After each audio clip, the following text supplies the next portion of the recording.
Next from Chicago, Republican members of the House and Senate meet to discuss the effort by some to create a progressive income tax in Illinois. Currently, Illinois has a flat income tax. A progressive income tax would tax those earning more and at a higher rate. We hear why they say this would make Illinois less competitive when compared to many other states. This runs about 15 minutes. Good afternoon. It feels good to be under these warm lights. My name is Joseph Henchman, and I'm Vice President for State Projects at the Tax Foundation in Washington, D.C. It's a pleasure to be here and to be joined by so many high-ranking officials. After me will be speaking a colleague of mine, Lyman Stone, State Representative David McSweeney, State Representative Ron Sandak, and State Senator Mike Connolly. It's a great pleasure to be joined by all of you here today. For those who aren't familiar, the Tax Foundation is the nation's leading independent state tax policy research organization. Since 1937, our principled research, insightful analysis, and engaged experts have informed smarter tax policy at the federal, state, and local levels. Our Center for State Tax Policy, which I run, tracks state tax trends all over the country and provides tools for policymakers and taxpayers to understand their state tax systems. One of these tools is our annual State Business Tax Climate Index. Released each fall, the index evaluates over 100 variables in state tax policy, looking at all of the major taxes important to business climate and job creation. Individual income taxes, corporate income taxes, sales taxes, unemployment insurance taxes, and property taxes. The index provides an objective way to compare states and a roadmap for improving state tax competitiveness. At the request of some of the officials in the room, we looked at the impact of a potential progressive income tax on Illinois' index score. And to share some of the findings on that is my colleague at the Tax Foundation, economist Lyman Stone. Lyman? As Joe said, my name is Lyman Stone, and I'm an economist at the Tax Foundation's Center for State Tax Policy. And I'm just going to briefly run over some of the key findings from the report that we've just published today, actually. We find that if Illinois had implemented the progressive income tax with the rates suggested, which is a 7-bracket system and a top rate of 9%, which would be one of the highest in the nation, that its score on our State Business Tax Climate Index would actually have fallen from 31st to 44th, which is a pretty steep drop, especially when you consider that as of 2011, Illinois was ranked 17th, and it fell quite a few places in response to the tax hikes in 2011 that are set to expire at the beginning of next year. That significant drop from 31st to 44th may raise some questions. Why does one change to a single tax have such a significant effect? The answer is that higher and progressive income taxes can have uniquely damaging effects on economic growth and ultimately lead to some pretty unfair consequences for Illinois taxpayers. Specifically, higher taxes discourage work, and especially they discourage increasing work and pursuing opportunities to increase your productivity, whether that means going back to school, working for a bonus or a promotion, or taking extra hours. And when those discouragements of work and production occur, it's worse for the economy. And with Illinois' economy already struggling somewhat, a higher tax probably isn't a good deal for Illinois taxpayers. Maybe a particularly telling example of this can be a brief comparison between the last few years in the history of Illinois versus your close neighbor, Indiana. As of 2011, at the beginning of 2011, Indiana and Illinois had very similar tax rates, very similar income taxes, very similar corporate taxes, and both of them were in a hard place from the recession, though they both started to show some recovery. However, as we all know, in 2011, Illinois raised its corporate income tax to 9.5% and its personal income tax to 5%. Indiana, on the other hand, began a round of tax cuts, which has continued to this day. So the question is, have their economic performances diverged? And the answer is yes. As several credit ratings agencies have made clear, there are some concerns about the future direction of Illinois' economy Meanwhile, Indiana's job growth has accelerated and has outpaced Illinois'.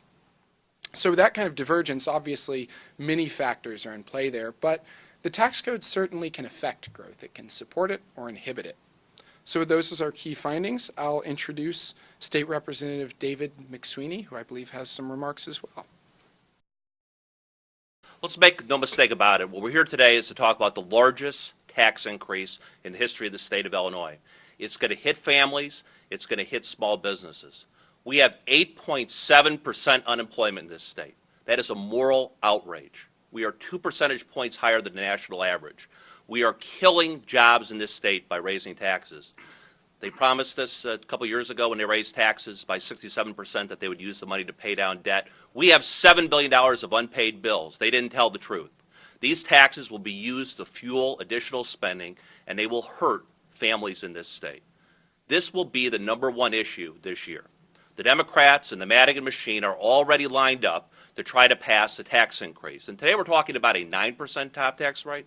There is another proposal by the Democrats with an 11% top tax rate. That will drive jobs out of this state. We need to stop it. And that's why we're here today, to tell you, as Republicans in the House and the Senate, we are united against this tax increase. We need to cut spending in Springfield, not raise taxes. If we want to raise revenue in this state, the best way to do that is by cutting tax rates, creating more jobs. And to quote my friend Tom Morrison, we need more taxpayers. We need more taxpayers by creating new jobs. And we are here today, again, united. And I want to introduce some of my House members who are here united in support of what we're doing in stopping this tax increase. Representative Jeannie Ives has been there from the beginning. She ran on this issue during her campaign. She has been an articulate spokesperson. Darlene Sanger is on the Pensions Committee, has led the effort and over again in her campaign and what she said on the House floor, fought this tooth and nail. Senators Murphy and Connolly, give them a lot of credit. In one day, they lined up all Republicans in the Senate. One day. So they are tax fighters, and they deserve a great deal of credit. You're going to hear from Representative Sandek. Ed Sullivan is a very important member in this whole situation. Ed is on the Revenue Committee with me, and he has been leading the fight on the Revenue Committee against the progressive income tax. John Anthony is a very promising member of our caucus, a new member who has become one of our leaders and has been fighting the progressive income tax. Again, we're talking about a tax increase. We also have Tom Morrison, who I mentioned. And Tom is one of our rising stars also, and somebody who has fought this. And another very important person is here on behalf of leadership, and that's our deputy leader, Representative Patty Belloc. And Patty, I'm sure, will tell you and is committed that leadership is committed, that no Republican is going to vote for this proposal. And remember, they need 71 to pass this constitutional amendment, to pass this tax increase. They're going to dress it up and call it tax fairness. This is a tax increase that will kill jobs. Make no mistake about it. No Republican will vote for this. And we are going to make sure that's happened. And I also want to say that we have one Democrat, Jack Franks, who has, even as late as last night, said that he's opposed to this. So if we keep Jack Franks and we keep all 47 Republicans, we could defeat this travesty. So we are here united. We are standing strong. We are standing firm. We are going to 100% fight this tax increase. No Republican will support this. Representative Belloc is going to make sure of that. And thank you very much. Now I want to introduce Ron Sandak, who's also one of the original lead sponsors on this proposal. Thank you, Ron. It's kind of hard to follow Representative McSweeney after that rousing and very articulate call to action. I'm Ron Sandak. I'm the state representative from the 81st District, and I'm actually speaking on my behalf and also on behalf of Minority Leader Jim Durkins, who wanted me to clarify and make absolutely no bones about it. The House Republican caucus will put no votes on a progressive income tax. We will not partner with nor be a participant in any endeavor to raise taxes in the state of Illinois. David articulated quite well why that's a mistake, and the Economist actually gave us, is there a misery income tax or a misery tax or quota for Illinois? Because ours keeps going up while others, including the states most in proximity to us, Wisconsin, Indiana, Missouri, Iowa particularly, continue to grow and grow their way out of economic difficulties. We're stagnant. So the House Republicans will not vote on a progressive income tax. They'll get 0 votes from us. If Representative Franks continues on, I think it's a dead item. I will let you know that, in case folks are confused, this is not happening in a vacuum. This this shift, this idea of moving to a progressive or graduated income tax comes out of a frustration. I was actually with Senator Murphy in those days, and Michael Connolly and I switched places. I witnessed at breathtaking speed the midnight tax increase the Democrats put on us, and as a brand new member of the General Assembly, it was breathtaking how orchestrated it was. It was in the Senate side at about 1:37 in the next morning, actually the last day of the 96th Legislative General Assembly. And of course the promise from the Senate floor was, we've got $8 billion in unpaid bills. This tax increase is temporary and will go to address those bills. And as you heard Representative McSweeney say, that's not the case. Illinois doesn't have a revenue problem, ladies and gentlemen. It's got a spending problem. We've never had more money in the state coffers than right now. We've never brought in more revenue than right now, yet we still can't seem to find our way towards anywhere close to a balanced budget or fiscal sanity. Giving the state more money is an exercise in futility. It's insane. There's no way it should happen. This is a tax increase that the House Republicans will fight tooth and nail. And I suspect strongly that same call to action occurs with my colleagues on the other side of the rotunda. And with that, I have the pleasure of introducing my good friend, Senator Michael Connolly. Thank you, Ron. I represent Western DuPage County, along with Representative Ives and Representative Sanger. We represent towns like Wheaton, Naperville, Lisle, a lot of young professional, middle class, dual income households where they're trying to balance family, their professions, and paying their bills, paying their property taxes, and keeping their kids, in a good environment and in a state where they have a future. And time again, and I know Darlene and Jeannie would agree with me, we heard over and over the last few months, Mike, we're leaving. We're out of here. When my kids graduate from Naperville, you fill in the blank, Naperville Central, Wheaton, Warrenville South, Bennett Academy, we're getting out of here. You've done a great job. Thanks for what you're doing. For the past 2 years, I've been telling people wherever I go, they're not done. They're going to push a progressive income tax. They're not done taxing you. And I am frightened, frankly, at how few people in the state know about this push. And it's an organized push, to be sure. I like to speak in anecdotes, and I'll give you one that is really telling. I have a constituent whose daughter is a senior in college. She'll graduate with a chemical engineering degree, and she's going to grad school. And she's applied to grad schools all over the country. And 2 schools in particular have made a point of really recruiting her like she's a 5-star linebacker. One's a private school and a private university in Nashville, Tennessee. You can figure out who that is. And the other's a large public university in Austin, Texas. And the father of this child told me what's interesting is the tone that they're using in recruiting their daughter, which is, Illinois is done. Illinois is through. We're the future. Come to Texas. Get a head start. Your friends are coming here. They'll be here sooner than you think. And the same with Tennessee, a growing state, a growing private sector economy. As a lifelong Illinoisan, I'm appalled by that. I'm embarrassed by that. This is a fight, frankly, for the economic soul of this state. It's a fight we've got to win, and I'm proud of my caucus and the stance we took. And with that, I'll turn it over to my deputy leader, my friend, State Senator Matt Murphy, to say a little bit about our caucus's position on this. Thank you, Mike. Thank you, David, as well, and all of the rest of the colleagues here for their leadership on the issue, as well as our friends in the private sector who have done a great job of highlighting this problem. We have in the Senate, similar to Representative McSweeney's effort in the House, Senate Resolution 383 that I have sponsored with Senator Connolly, and all 19 Senate Republicans have signed on in support of maintaining our flat tax. We have been asking our friends on the other side of the aisle to sign on to the resolution. To this point, none has been willing to do so.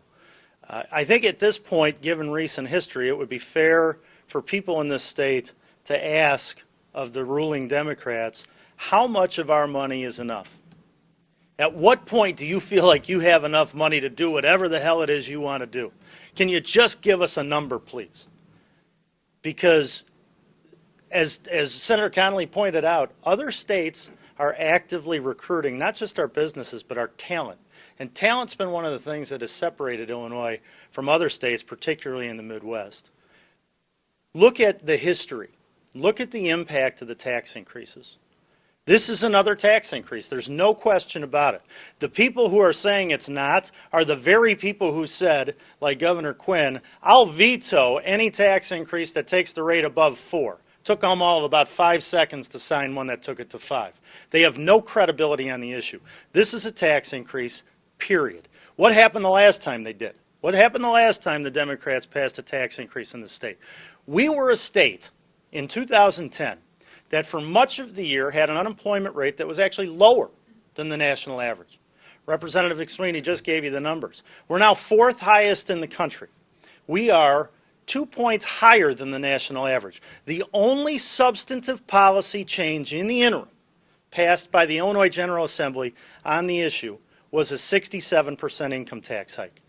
People lost their jobs because the Illinois Democrats couldn't handle living off of what was already record revenue. Now they want to do it again. How hard do they have to make it for the middle class in this state to survive? How many times are they going to go after the jobs of the very people who make Illinois what it is? They're driving jobs out of the state. They're driving people out of the state.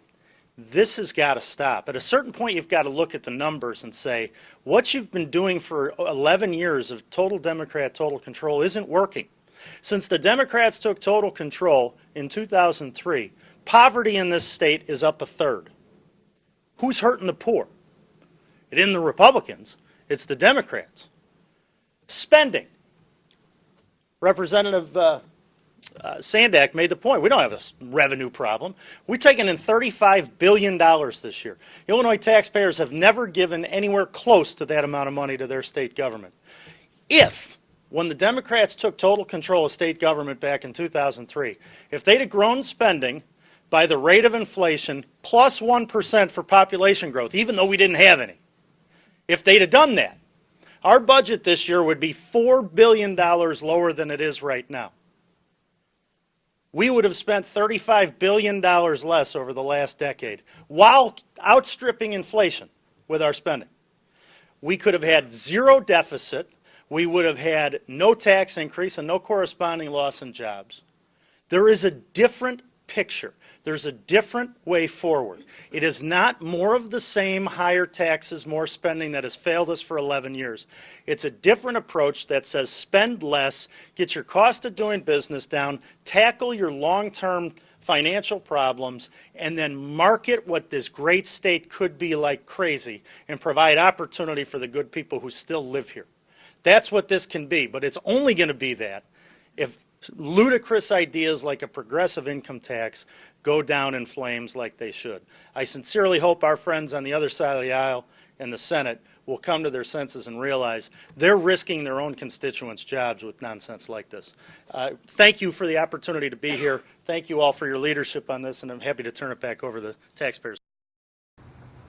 You're watching the Illinois Channel, an independent nonprofit corporation formed to provide gavel-to-gavel coverage of Illinois state government and other public affairs events taking place across Illinois.